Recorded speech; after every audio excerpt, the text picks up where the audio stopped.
We are back on Morning Line. Our guest with us this morning is Metro Vice Mayor Jim Shulman. Always good to see him. He's been on every week. You doing well, sir? I'm doing fine, thank you. Hanging in there, both of us taking care.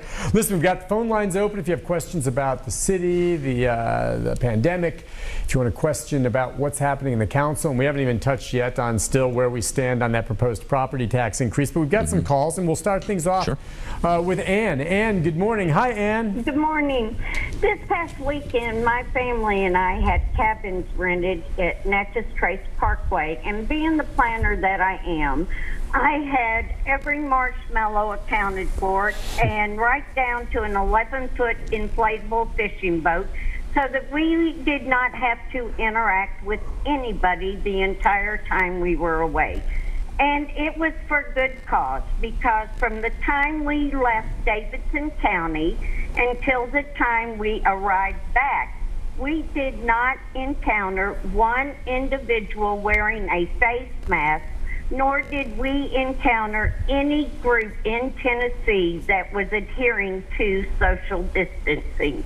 This was from Dixon all the way to Jackson, all the way back home. So to the Vice Mayor and to our Mayor, once again, I want to say thank you for keeping our citizens safe. Please relay to Governor Lee that his citizens, one, I don't believe are being tested, and two, I can verify they, one, are not wearing masks, and two, are not adhering to social distancing. I will not be going to any place outside Davidson County again, even though we were in our own little insular cavity. And we were well prepared. The other people were not.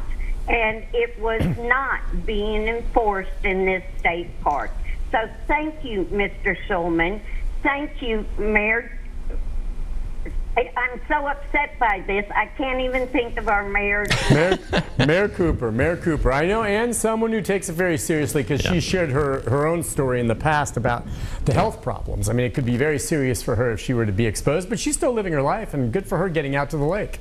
You know, Nick, it's interesting. I was talking to my younger brother last night, and he was, you know, we were having this discussion, and then he had talked to some folks. I'm originally from Upper East Tennessee, Johnson City, and there was this big discussion about, well, you know, outside of Davidson County, there's a lot of people that just, you know, they're back to normal, and, you know, it's like, what was the big deal? And it's like, well, how many cases did they have up there? And in many ways, a lot of those, I mean, Washington County is a big county, but they didn't have a lot of cases. So what happened? How come they just didn't get a lot of cases? I think a lot of it was that we did do safer in place early. Not only here, but the governor did it across the state, and that slowed that spread down quite a bit. And so they didn't see a lot of it. But Ann's point is well taken. Just because you didn't see a lot of it then doesn't mean that you could see a lot of it later. You're certainly hoping that doesn't happen. But you know, I wish people would just do it for the sake of making sure that everybody else is safe. Just wear a mask. Yeah. We forget. I mean, Ann, you know, went out and did something good for her. But I was trying to think. I'm not sure if I've left the county in the last 2 months. And in fact, I think I've only been like within like an 8-mile radius of where I live. So you kind of forget that there's a. You don't know exactly what's going on outside of your little bubble, and it doesn't sound like people are doing what they're supposed to do. No, maybe not. And you know, I've seen several comments here on Facebook just from folks saying, look, you know, if Ann wants to do her thing, fine, but we're going to do our thing, and we have our civil liberties and rights, and that's true to some degree, but with regard to public health issues, people need to understand there can be differences there. It's interesting, I saw there was a fierce advocate talking about his right to not wear a mask and go do whatever he wants, not from the state of Tennessee. It was, I forget his name, and he and his wife did this, and both of them came down with the virus within the past 2 or 3 weeks. The man's recovered. The wife now is on her deathbed, and he's afraid she's going to die, and he's changed his tune, and he understood what he was saying before, and I sure hope that doesn't happen to this doesn't happen to some of the folks who say, look, we're going to do it our way. We have a right to do what we want. I want them to be safe, and I want them to protect people like Ann. But this guy changed his tune. He's like, I was saying all this about going out and doing as I want and not wearing a mask, and they both ended up getting infected, and now his wife may not survive. It's tragic. It's really hard to get, obviously the point across that Ann's trying to make, and that is, again, why risk it? And again, people may, particularly the people who are a lot younger than I am, who go out and they want to go do fun stuff, and I get that, but you can do that. But if you wear a mask and you just practice social distancing, you're so much further ahead. It's that risk, and that's what, I don't know, maybe we just haven't played it up enough. But again, the risk to yourself is one thing, but if you get it and then spread it to somebody that you love who does have health complications, you are putting them in danger, and I don't think anybody really wants to do that. I understand all the civil liberty stuff and everything else like that, but it's just simply a mask. It's just something simple that you can do to protect other people. All right, let's go next to Tom, I think. Tom, good morning. Hi, Tom. What's on your mind? Hi, good morning, Nick. How are you doing? Good. Nice to hear from you. Well, I've been trying to get a hold of you for the last few days. I know it's not a conversation to have, but the property tax that we've been increased on is 32%. But my property tax is way up. I mean, astronomical. I think we have a bad connection there with him, and we'll see if we can reconnect clearer, but he brought up something we were going to touch on some point this morning. Now, let's be real clear, that 32% property tax increase has not passed yet. If and when it does go, it's going to be voted on in June.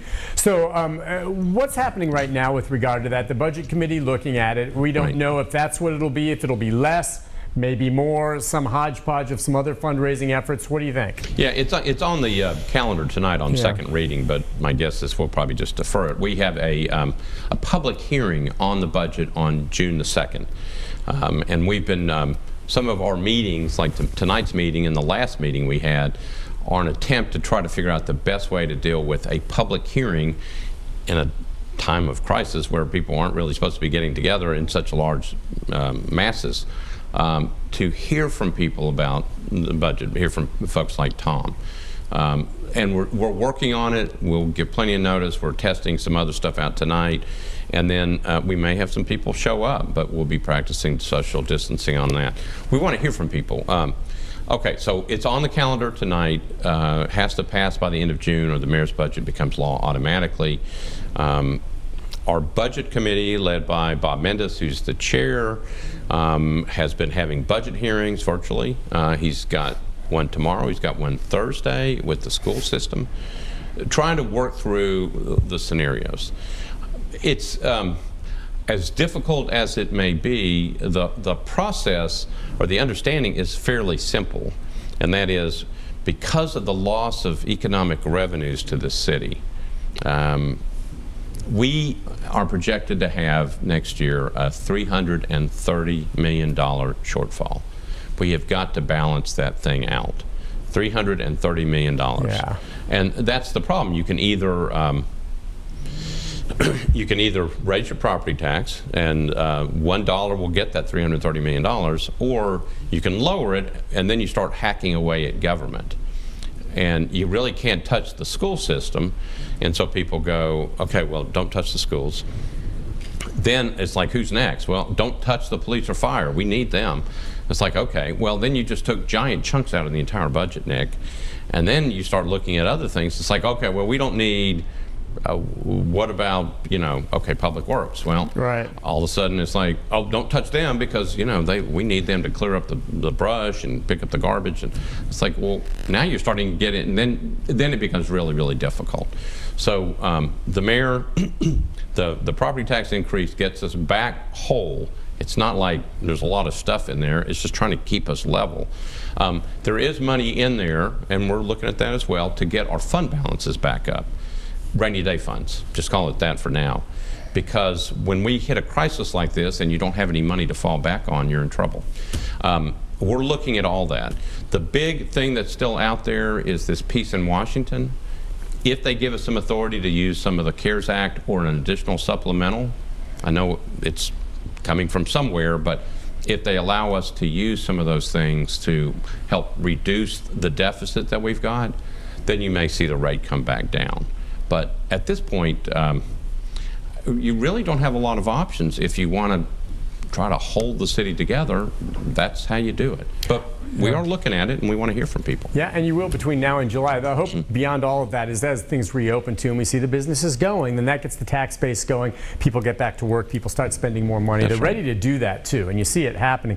That's a big part of the bounce back too, and I sure hope that continues safely. Let's go next to Robert. Hi, Robert. Good morning. What's your question, Robert? Yeah, I got two things that I want to bring to his attention that he might look at. Okay. I think in the clubs is the virus is spreading through the smoke as people are smoking cigarettes, sucking it in and blowing it out, because the cigarette smoke will stand in the air for a longer time than the air. And also I think it's spreading in the restrooms from where you've got those blower hand cleaners that dry your hands when you go in the restrooms. Even Dr. Oz on his show said that one of the major places that spread that virus is the blowers in those restrooms. He said if when somebody went to blow their hands in the restroom to dry them, he got out of there. Yeah, I haven't heard any of the medical experts here in Metro comment. I do not know about cigarette smoke. If someone's infected with COVID and inhales cigarette smoke and exhale it, could it be in there? I don't know the answer. Maybe so. And I would think if you're washing your hands with the blower, at least you've gone and washed your hands first, so they should be clean if the virus was on there, and then you're blowing it underneath there to dry it. I don't know. I'm not a medical expert, so I don't know. I hadn't heard that one. But yeah. Robert, you know, one of the things that we may end up with after all this is over is, so you know, I'll wash my hands and I'll dry them either on a paper towel or whatever, or blow dry them, and then I come outside and I see one of those, you know, hand sanitizer things, and then I do that too. So you know, when we get over on the other side of this, our hands are going to be so raw from washing them and blowing them dry and then using hand sanitizer. I'm not sure if we'll have fingerprints left, which, you know, we'll see. But I understand. I think you have to be very, very careful. If you're uncomfortable with that, I'm not sure what to tell you. You can certainly check.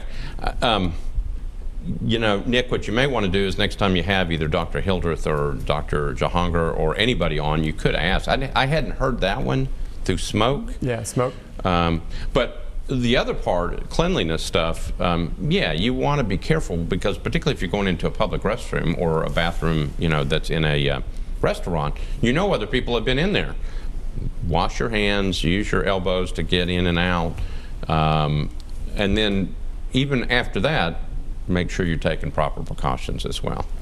On that note, let's take a quick break. We've got more phone calls for you, and we've got some comments on Facebook I'll bounce off you as well with regard to how money can be spent or perhaps saved through further cuts. We'll take a break and be back with more right after this. The Storm 5 weather update. For weather on the go, download the Storm Shield app. Hi, everyone. I'm News Channel 5 meteorologist Leland Statham, and